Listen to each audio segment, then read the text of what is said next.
Everyone, today our topic of discussion is the innervation of heart. First of all, we will talk about the anatomical innervation of the heart, and then we will talk about the effects of this innervation of heart. We will talk about the effect of sympathetic innervation of heart, and then we will talk about the effect of parasympathetic innervation on the heart.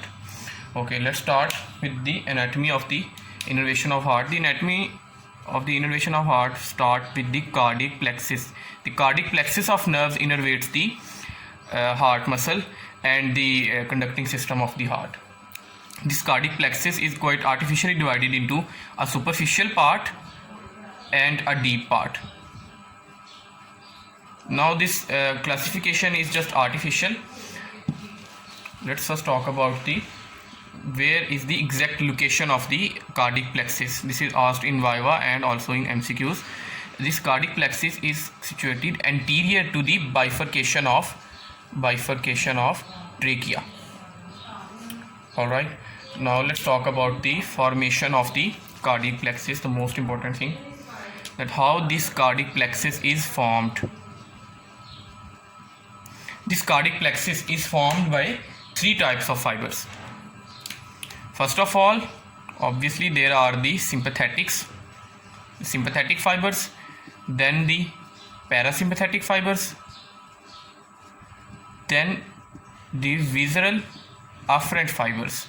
Afferent means the innervation is carried towards the central nervous system, and visceral means that the innervation, that the sensation are carried from viscera, not from ectoderm derived structure.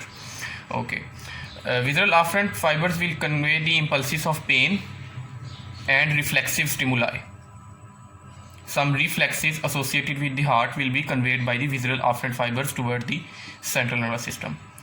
Now let's talk about the source of sympathetic innervation of the heart. Here we have the segment of the spinal cord with the anterior and posterior rami. Now the sympathetic innervation of the heart comes from the T1 to T6 level.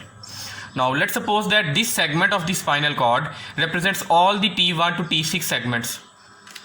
Now in T1 to from T1 to L1, in some books L2, in segments of the spinal cord, there is another horn present in addition to the posterior horn and the anterior horn. This horn is called the intermediolateral horn or lateral horn or the intermediate horn.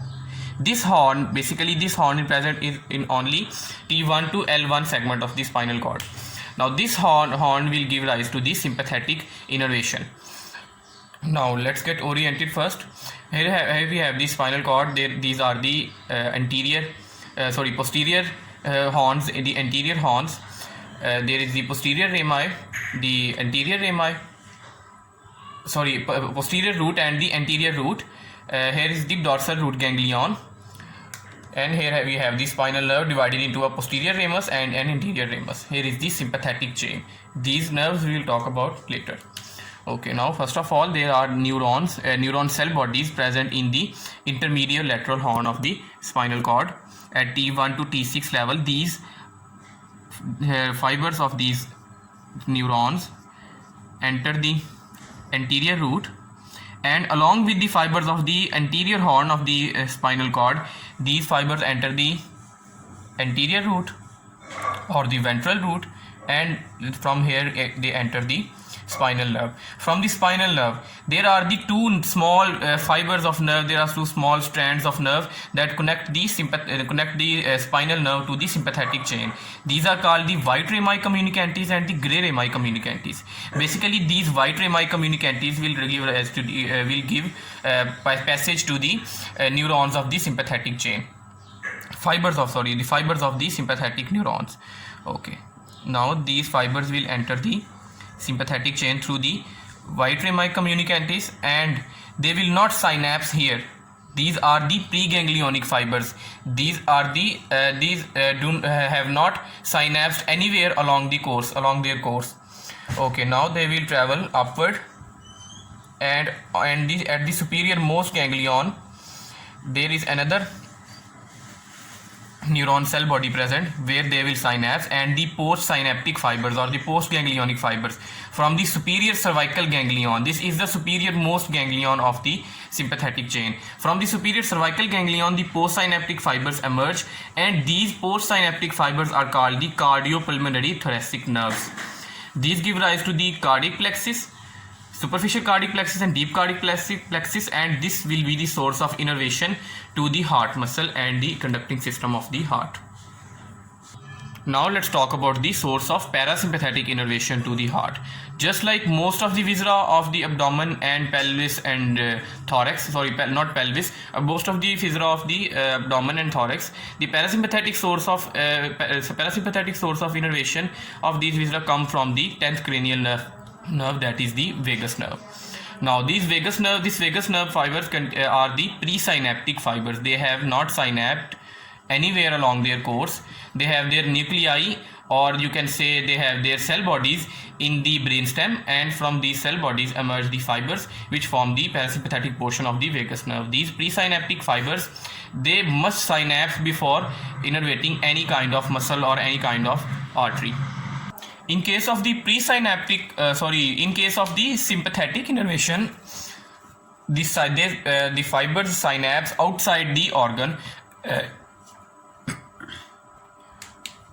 in the superior cervical ganglion. But in case of the parasympathetic innervation, in most of the organs of the abdomen and thorax, the ganglion cells or the postsynaptic neuron cell bodies are located inside the wall of the viscera. They are located on the atrial wall, they are located on the interatrial septum, and some of them are also located on the walls of the coronary arteries that they will innervate, as we will see. Now here we are done with the anatomy of the innervation of the heart. In the next part of this video, we will talk about the physiology of innervation of the heart, and what are the effects of sympathetic innervation of the heart, and what is the exact mechanism by which these effects are mediated, and what are the effects of the parasympathetic innervation of the heart, and the mechanism by which these effects are mediated. If you like my content, please subscribe to my channel, click the bell icon and share with your friends. Thank you very much.